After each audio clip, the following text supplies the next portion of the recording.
MK हुबळीतील प्रतिष्ठित श्री मलप्रभा सहकारी साखर कारखान्याच्या नवीन व्यवस्थापन मंडळाचे अध्यक्ष म्हणून विधान परिषद सदस्य चन्नराज हट्टीहोळी यांची बिनविरोध निवड झाली आहे। उपाध्यक्षपदी जीवनगौडा पाटील यांची निवड झाली असून दोघांनीही गुरुवारी पदभार स्वीकारला। त्याआधी त्यांनी या भागातील शक्ती देवी श्री बड्डेम्मा देवी आणि विघ्न विनाशक श्री महागणपतीची विशेष पूजा करून आशीर्वाद घेतला आणि जबाबदारी स्वीकारली। ನೂತನವಾಗಿ ಅಧ್ಯಕ್ಷರಾದ ಮೇಲೆ ನಮ್ಮ ಜವಾಬ್ದಾರಿ ಹೆಚ್ಚಿಗೆ ಮೊದಲನೇದಾಗಿ ಎಲ್ಲ ನನ್ನ ಆಡಳಿತ ಮಂಡಳಿಯ ಸಹ ಸದಸ್ಯರಿಗೆ 15 ಜನ ಸಹ ಸದಸ್ಯರಿಗೆ ನೂತನವಾಗಿ ಆರಿಸಿಕೊಂಡಂಥ ನಿರ್ದೇಶಕರಿಗೆ ಧನ್ಯವಾದ ಹೇಳ್ತೀನಿ। ನಮ್ಮ ಮೇಲೆ ವಿಶ್ವಾಸ ಇಟ್ಟು ಅವಿರೋಧವಾಗಿ ಅಧ್ಯಕ್ಷ ಹಾಗೂ ಉಪಾಧ್ಯಕ್ಷರಂತ ಆಯ್ಕೆ ಮಾಡಿಲ್ಲ। ತಮ್ಮೆಲ್ಲರ ಒಂದು ಸಹಕಾರದಿಂದ ಈ ಒಂದು ಕಾರ್ಖಾನೆಯನ್ನು ನಡೆಸಿಕೊಂಡು ಹೋಗುವಂಥ ಸಂದರ್ಭದಲ್ಲಿ ಈ ವರ್ಷ ಎಷ್ಟು ಸಾವಿರ ಟನ್ ಕಬ್ಬು ನುರಿಸ್ಬೇಕಂತ ಹೇಳಿ ಗುರಿ ಈಗಾಗಲೇ ನಾವು ಒಂದು 2 ಸುತ್ತಿನ ಒಂದು ಮೀಟಿಂಗನ್ನು ನಮ್ಮೆಲ್ಲ ನಿರ್ದೇಶಕರ ಜೊತೆ ಮತ್ತು ವ್ಯವಸ್ಥಾಪಕ ನಿರ್ದೇಶಕರ ಜೊತೆ ಕಾರ್ಮಿಕರ ಜೊತೆ ಮಾಡಿದ್ದೀವಿ। ಸದ್ಯದ ಒಂದು ಕಬ್ಬಿನ ಪರಿಸ್ಥಿತಿ ಮತ್ತು ಏನು ಅವೈಲೇಬಿಲಿಟಿ ಅದನ್ನೆಲ್ಲ ನೋಡಿಕೊಂಡು ಒಂದು 4 ಲಕ್ಷ ಟನ್ ಕಬ್ಬು ಈ ಹಂಗಾಮದಲ್ಲಿ ನುರಿಸ್ಬೇಕಂತ ಒಂದು ನಾವು ಪ್ರೊಜೆಕ್ಷನ್ ಇಟ್ಕೊಂಡು ಕೆಲಸ ಮಾಡಕತ್ತೀವಿ। ಇನ್ನೆಲ್ಲ ದೈವಿ ಇಚ್ಛೆ ಐತಿ, ರೈತ ಬಾಂಧವರು ಎಲ್ಲ ನಮ್ಮ ಮೇಲೆ ವಿಶ್ವಾಸದ ಕಬ್ಬು ಕಳಿಸ್ಬೇಕು। ಕಾರ್ಖಾನೆ ಭಾಳ ಹಳೆಯ ಕಾರ್ಖಾನೆ ಐತಿ, ಸುಮಾರು 50 ವರ್ಷದ ಹಳೆಯ ಮಷಿನರಿ ಇದಾವೆ। ಹಂತ ಹಂತವಾಗೆಲ್ಲ ಅವನ್ನ ನೂತನವಾಗಿ ಹೊಸದಾಗಿ ಮಷಿನರಿಗಳನ್ನ ಹಾಕಬೇಕು। ಈಗಾಗಲೇ ಒಳ್ಳೆಯ ರೀತಿಯಿಂದ ಅವ್ನು ಮೇಂಟೆನೆನ್ಸ್ ಮಾಡಿದ್ದೇವೆ। ಎಲ್ಲ ಒಟ್ಟಾರೆಯಾಗಿ ನಾವು ನಡೆದುಕೊಂಡು ನಾವು ಏನನ್ನು ನಾವು ಪ್ಲ್ಯಾನ್ ಮಾಡಿದ್ದೀವಿ ಅದ್ರ ಪ್ರಕಾರ ಆದರೆ ಒಂದು 4 ಲಕ್ಷ ಟನ್ ಕಬ್ಬು ಈ ಹಂಗಾಮದಲ್ಲಿ ನುಡಿಸ್ತೇವೆ ಅಂತ ಹೇಳ್ತೀವಿ। ಕಾರ್ಖಾನೆ ಸುತ್ತಮುತ್ತ ಸಾಕಷ್ಟು ಕಬ್ಬಿನ ಪ್ರದೇಶ ಆದರೆ ರೈತ ಬೇರೆ ಕಾರ್ಖಾನೆಗೆ ಈ ಕಾರ್ಖಾನೆಗೆ ದರ ವ್ಯತ್ಯಾಸ ಆಗಿ ರೈತರು ಕೂಡ ಬೇರೆ ಕಾರ್ಖಾನೆ ಮುಖ ಮಾಡ್ತಾರೆ। ಹಾಗಾಗಿ ಏನಾದ್ರು ಜಾಸ್ತಿ ದರ ಕೊಟ್ಟು ಇಲ್ಲಿ ಸ್ವಲ್ಪ ಅಡ್ವಾನ್ಸ್ ಆಗಿ ಘೋಷಣೆ ಮಾಡ್ತಾರೆ ನೋಡ್ರಿ, ಕಬ್ಬಿನ ದರ ಏನೈತಿ, ಕಬ್ಬಿನ ದರ ನಿಗದಿ ಮಾಡಲಿಕ್ಕೆ ಸಮಯ ಈಗಾಗಲೇ ನಾವು ಏನಾದರೂ ಒಂದು ಕಬ್ಬಿನ ದರ ಹೊಡೆದು ಅಂತಂದ್ರೆ ಬೇರೆ ಕಾರ್ಖಾನೆದವರು ಒಂದು ಬೇರೆ ದರ ಹೇಳಿದ್ರೆ ಮತ್ತೆ ಸಮಸ್ಯೆ ಆಗ್ತೈತಿ।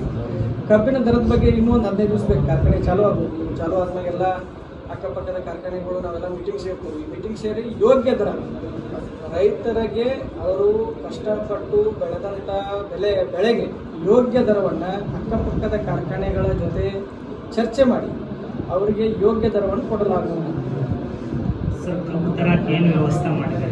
ಈಗಾಗಲೇ 250 ಕಟ್ಟಿಂಗ್ ಆ್ಯಂಡ್ ಹಾರ್ವೆಸ್ಟಿಂಗ್ ಅಂದರೆ ಟ್ರಾನ್ಸ್ಪೋರ್ಟೇಷನ್ ಅವನ್ನೆಲ್ಲ ರೆಡಿ ಮಾಡಿದ್ದೀವಿ।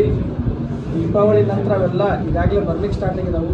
ಸುಮಾರು 20ನೇ ತಾರೀಕಿನವರೆಗೆ 22ನೇ ತಾರೀಕಿನವರೆಗೆ ಎಲ್ಲ ನಮ್ಮ ಹಾರ್ವೆಸ್ಟಿಂಗ್ ಆ್ಯಂಡ್ ಟ್ರಾನ್ಸ್ಪೋರ್ಟೇಷನ್ ಗ್ಯಾಂಗ್ಗಳು ಅವೆಲ್ಲ ಬಂದುಬಿಡ್ತಾವೆ। ಒಳ್ಳೆ ಅರೇಂಜ್ಮೆಂಟ್ ಮಾಡ್ಕೊಂಡಿದ್ದೇವೆ।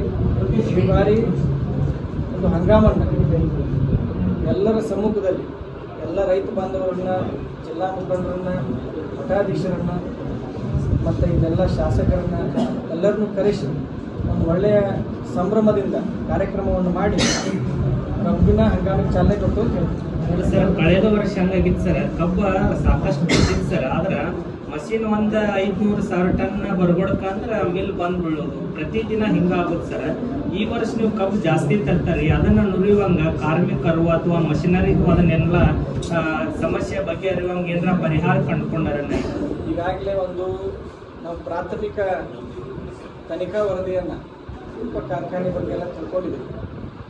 ತನಿಖಾ ವರದಿ ಯಾಕೆ ಅಂತಂದ್ರೆ ಯಾವ ಸೆಕ್ಷನ್ದಾಗ ಏನು ಪ್ರಾಬ್ಲಮ್ ಅದಾವು ಅವನ್ನೆಲ್ಲ ತಿಳ್ಕೊಂಡಿದ್ದೀವಿ। ಅವನ್ನೆಲ್ಲ ತಿಳ್ಕೊಂಡು ಈ ಹಂಗಾಮಿನಲ್ಲಿ ಆ ತೊಂದರೆಗಳು ಬರದೇ ರೀತಿ ನಾವು ಸಾಕಷ್ಟು ಮುಂಜಾಗ್ರತೆ ಕ್ರಮವನ್ನು ತೆಗೆದುಕೊಂಡಿದ್ದೀವಿ। ಆದರೂ ಕೂಡ ಒಂದು ಡಿವೈನ್ ಪವರ್ ಅಂತ ನಾವು ಎಷ್ಟೇ ಪ್ರಯತ್ನ ಮಾಡಿದರೂ ಕೂಡ ಮ್ಯಾಲೆ ನಾವು ನಮಗೆ ಆಶೀರ್ವಾದ ಮಾಡಬೇಕು, ಬಂಡಮದಿಗೆ ಆಶೀರ್ವಾದ ಮಾಡೋದು, ಅವ್ರ ಆಶೀರ್ವಾದನೂ ಈ ಸಲ ಆಗ್ತಕ್ಕಂಥ ಒಂದು ವಿಶ್ವಾಸದಿಂದ ಕಾರ್ಖಾನೆಗೆ ಯಾವುದೇ ರೀತಿ ತೊಂದರೆ ಬರೋದಿಲ್ಲ, ಯಾವುದೇ ರೀತಿ ಸ್ಟಾಪೇಜ್ ಬರೋದಿಲ್ಲ, ಒಳ್ಳೆಯ ಕಬ್ಬನ್ನು ನಾವು ಈ ಸರಿ ನುರಿಸ್ತೇವೆ। ಕೊನೆಯದಾಗಿ ಸರ್, ರೈತರಿಗೆ ಹಾಗೂ ಕಾರ್ಮಿಕರಿಗೆ ಏನು ಹೇಳಕ್ಕೆ ಇಚ್ಛೆ ಪಡ್ತಾರೆ ಸರ್? ಕಾರ್ಮಿಕರಿಗೆ ತಾವು ಏನು ಶ್ರಮಪಟ್ಟು ಕಾರ್ಖಾನೆ ಉಳಿಗೆ ಕೆಲಸ ಮಾಡಿದ್ದೀರಿ, ತಮ್ಮ ಸಮಯಕ್ಕೆ ಸಂಬಂಧಪಟ್ಟಂತೆ ಯೋಗ್ಯ ನಿಮ್ಮ ಸಂಬಳವನ್ನು ಕೊಡ್ತೀವಿ, ತಮ್ಮ ಒಳಗಿನ ಎಲ್ಲ ರೀತಿಯಿಂದ ಕೆಲಸ ಮಾಡ್ತೀವಿ। ಯಾಕಂದರೆ ಕಾರ್ಮಿಕರು ದುಡಿದ್ರೇ ಫ್ಯಾಕ್ಟ್ರಿ ಉಳಿತೈತಿ।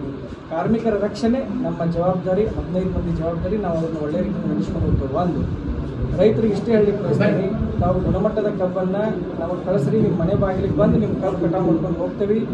15ರಿಂದ 20 ದಿವಸದಾಗ ನಿಮಗೆ ಒಳ್ಳೆಯ ದರವನ್ನು ನಾವು ಕೊಡ್ತೇವೆ। ಕಾರ್ಖಾನೆ ಮೇಲೆ ಭರವಸೆ ಇಡಿ।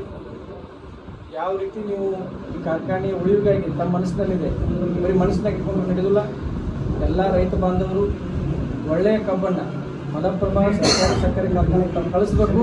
ನಿಮ್ಮ ಕಬ್ಬು ತೊಗೊಂಡು ಹೋಗ್ತೀವಿ, ಸಮಯಕ್ಕೆ ಸರಿಯಾಗಿ ತಮಗೆ ಬಿಲ್ ಕೊಡ್ತೇವೆ ಅಂತ ಸಂದರ್ಭದಲ್ಲಿ ಹೇಳಿದ ಬಯಸ್ತೇನೆ.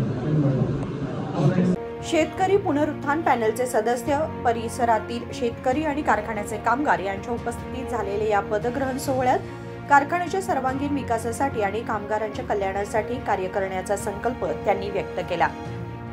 राजेकर हिरेमठ, KMM मराठी, बेळगाव.